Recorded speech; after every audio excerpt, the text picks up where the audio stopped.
Oh, Reaper 84. Did you just remove the Fire Warriors from Bolter Fire? I thought Bolters were AP 5 and Fire Warriors had a 4+. I'm not used to having armor saves, okay guys? If you get shot at with anything at all, you always take off the boys. They just die unless you have cover. I'm not used to this 4+ cover save stuff. But you were probably right. Although, no, the one squad, that special squad had Kraken bolts, and those are AP 4. I'm pretty sure that's what he used. I'm gonna defend myself and say I was right. Yeah. Chassis 8 Chas. Again. You don't allocate to marker lights to different squads. All units you fire at marked enemy units share the same bonus. Example, the marker lights hit a tactical squad and 2 get through to bump up BS. All units who shoot at the marked squad benefit from +2 BS. Nope. Reread those marker light rules. You allocate them to the squads. Herzog. Whirlwinds are only AP 5 on the ignore cover shot. The Fire Warrior should have gotten armor. I may have said it different because the ignore cover is because you measure cover from the middle of the hole. So the only reason you'd use the ignore cover shot is when it's like in terrain, like area terrain, because they always get to cover, right? So when they're like my Fire Warriors on top of that little hut thing, they're on top of it, and so they didn't get area terrain coverage. Maybe I should have given it to them, but anyways, they didn't because they were just on top of a building. So they didn't get cover, and so I said ignores the cover, well, meaning they didn't get cover, and so it was the AP4 shot, and so they did all die. So that's that. You should just keep them in cover. Or do you count as cover if there's line of sight? No, because it's barrage, so it's the middle. So you don't need line of sight, it's just the middle. So it's actually very hard to get cover no matter what from the barrage weapon. And so it's actually quite rare that you use the ignore cover one, unless again, you're shooting at something in area terrain.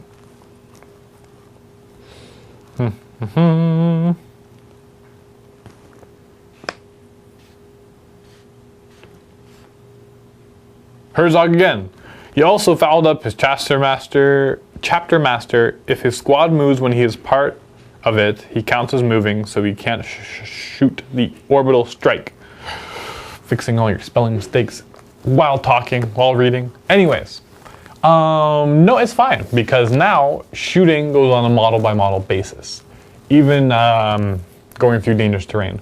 But anyway, that's something. It's a whole other thing. But what he did was his guy was up front, he stood still, the rest of the squad moved around him, and then he landed the orbital strike. So that model didn't move. In the 6th edition, when the model doesn't move, it can shoot. Kind of like a squad of Ludas, half of them can move, the more can see, and then this squad will shoot normally, and this squad will shoot snapshots, right? So these ones, because they didn't move, shoot normally, and that's what happened with the chapter master. It was pretty awesome. I liked that tactic. It took me by surprise, but it was excellent. Darn hippies. There's no way that Hammerhead was within 36 inches of the Rhines. It's night fighting, can't see past 36 inches. 36 inches really isn't that far away when you're playing Dawn of War. Well, it actually wasn't Dawn of War. But I was on my side, I was on the very far flank, and I moved towards them. And they were up, yeah, they were within 36 inches. Believe me, they were. Howling Wolf 2000. This isn't much of a wog, it's more of a walk. Okay. I try, guys. Sometimes I'm tired that day. Sometimes, you didn't get a lot of sleep, or there's a lot of things going on, you're distracted, and I try to wog my best, but sometimes there's just not as much energy as other times. So bear with me, please. I do try. I do. Blood Red 0114. Dan, Fire Warriors have an AP 5 weapon. Yes? Okay. Did I mess that up? Maybe, probably. Connexus, Multi-Tracker, Black Sun Filter, Overwatch. I'm guessing I did these things wrong. Multi-tracker? Yes. I forgot to put that in my squad. Okay, I got that. Black Sun filter? Yes, I did do that wrong. I did forget Overwatch. Yeah, you're correct on all those. Cannot use 2 twin linked on a battle suit. Yeah. Double check fire warrior stats. Man, that's twice. All right, I guess I did screw up. I wonder what, but maybe I just mentioned something. Maybe that's it. I do know they are AP5 though. I do. It was my first game with them. Calm down. Damon Prince yourself. You forgot Overwatch. The Tao's new best friend with twin-linked weapons. Also, the Vanguard vets forgot Hammer of Wrath attacks too. Yeah, I probably forgot Overwatch. But also, they wouldn't get Hammer of Wrath special attacks off of the Assault off the Deep Strike. And you only get Hammer of Wrath if you use your jump packs to get into combat. Okay, so if you move your normal 6, and then Assault your 2d6, and you get to re-roll because of your jump packs, then you get the Hammer of Wrath special rolls. But if you move 12 and then Assault 6, you don't use your jet packs in the Assault phase, and so you don't get the Hammer of Wrath. It actually makes it so it's actually quite rare that you would use Hammer of Wrath unless you're normally in normal infantry charge range anyways. And so it's kind of silly. And when you deep strike, you're using your jet packs in movement phase to get in. And so you deep strike, you've used your jet packs, so when you're assaulting, you don't get the reroll. You're not using your jet packs, and so you don't get your Hammer of Wrath special attacks. Sorry. I think you should, but rules is written. Loyero, in the diagonal deployment type, you fall back to the closest edge, I believe, so your fire warrior should have died a long while ago. Why does everyone think this? I don't understand. In the deployment area, okay, no, I'm gonna open up the book. All right, we're gonna open up together. So grab your rule book and open her up to the missions. It's around page 126. Aha. But then the page where it has fighting the battle, 118. Deployment map, Vanguard Strike. If you are using Vanguard Strike deployment zone, the board is divided into 2 equal halves across its diagonal. Agree with your opponent which diagonal you will play across. For Vanguard, a player's board edge is the long board edge touching his own deployment zone. Your board edge is the long board edge. That's it. That's simple. When reserves are arriving, you can't arrive on the corner to come on. You can't. Because it's not your board edge. You can still, like, how does outflanking work then? Right? Like, everything gets thrown out the window if you start counting your board edge as the whole corner.